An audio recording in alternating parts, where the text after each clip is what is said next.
Hi friends, இன்றைக்கி நாம் தெருவே மணக்கும் நெத்திலி கருவாட்டு குழம்பு செய்வது எப்படின்னு பார்க்கலாம். எல்லாருக்கும் வணக்கம். Welcome to present vibes. இந்த வீடியோவை கடைசி வரைக்கும் ஸ்கிப் பண்ணாமல் ஃபுல்லாக பாருங்கள். எல்லோரும் என்னோடய சேனலுக்கு லைக், ஷேர் மற்றும் சப்ஸ்கிரைப் பண்ணுங்கள். கூடவே பெல் ஐக்கானை கிளிக் பண்ணுங்கள். அப்போ தான் நான் அடுத்து போடுற வீடியோ உங்களுக்கு நோட்டிஃபிகேஷனாக உடனே வரும். இந்த கருவாடு குழம்பு செய்கிறதுக்கு 100 கிராம் நெத்திலி கருவாடு, 5 மீடியம் சைஸ் கத்திரிக்காய், ஒரு பச்சை மாங்காய் எடுத்திருக்கேன். நெத்திலி கருவாடு தலையெல்லாம் எடுத்துகிட்டு சுத்தமாக கழுவி வச்சுருக்கேன். கத்திரிக்காயும் மாங்காயும் இது போல் சின்னதாக கட் பண்ணி வச்சுருக்கேன். இப்போது கருவாடு குழம்புக்கு தேவையான மசாலா அரைச்சிக்கலாம். ஒரு மிக்ஸி ஜாரில் ஒரு வெங்காயம், 1/2 டீஸ்பூன் மிளகு, 1/4 மூடி தேங்காய், 20 பல் பூண்டு, ஒரு கைப்பிடி அளவு புளி, 5 தக்காளி நறுக்கியது, எல்லாத்தையும் சேர்த்து இது போல் அரைச்சி வச்சுக்கலாம்.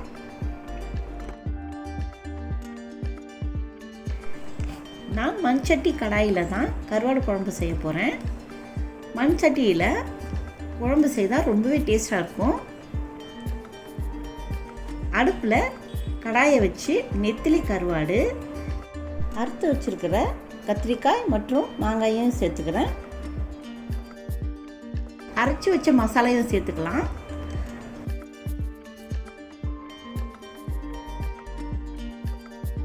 அரை டீஸ்பூன் மஞ்சத்தூள், 1 டீஸ்பூன் தனியாத்தூள், 1 டீஸ்பூன் மிளகாய்த்தூள், தேவையான அளவு உப்பு, 1 கிளாஸ் தண்ணி போட்டு எல்லாத்தையும் நல்லா மிக்ஸ் பண்ணிக்கலாம்.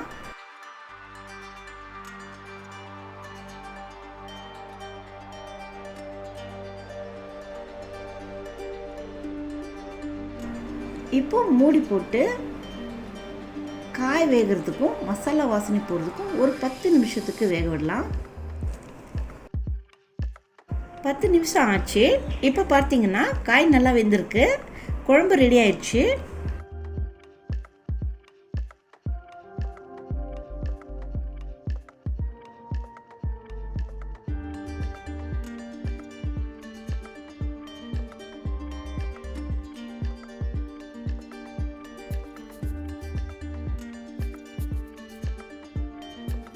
ஃபைனலாக தாளிக்கலாம். கடாயில் 3 டீஸ்பூன் குக்கிங் ஆயில் சேர்த்து 1/4 டீஸ்பூன் வெந்தயம்,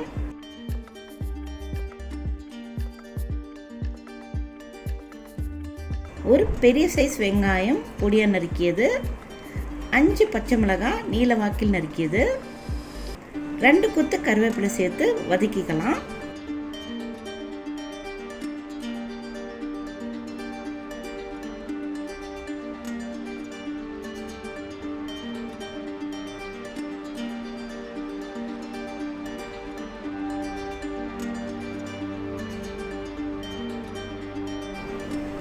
பொன்னிறமாக வதங்கியதும் குழம்புல சேர்த்துக்கலாம். அவ்வளவுதான் ஃப்ரெண்ட்ஸ், தெருவே மணக்கும் நெத்திலி கருவாட்டு குழம்பு ரெடி ஆயிடுச்சு. நீங்களும் ட்ரை பண்ணி பாருங்கள். கண்டிப்பாக உங்களுக்கு ரொம்ப பிடிக்கும். நீங்களும் ட்ரை பண்ணி பாருங்கள், ரொம்பவே நல்லா இருக்கும். ஃப்ரெண்ட்ஸ், இந்த ரெசிபி உங்களுக்கு பிடிச்சிருந்தா லைக் பண்ணுங்கள், ஷேர் பண்ணுங்கள் மற்றும் கமெண்ட் பண்ணுங்கள். மறக்காமல் சப்ஸ்கிரைப் பண்ணுங்கள். மீண்டும் ஒரு சுவையான ரெசிபியோடு உங்களை சந்திக்கிறேன். தேங்க்யூ.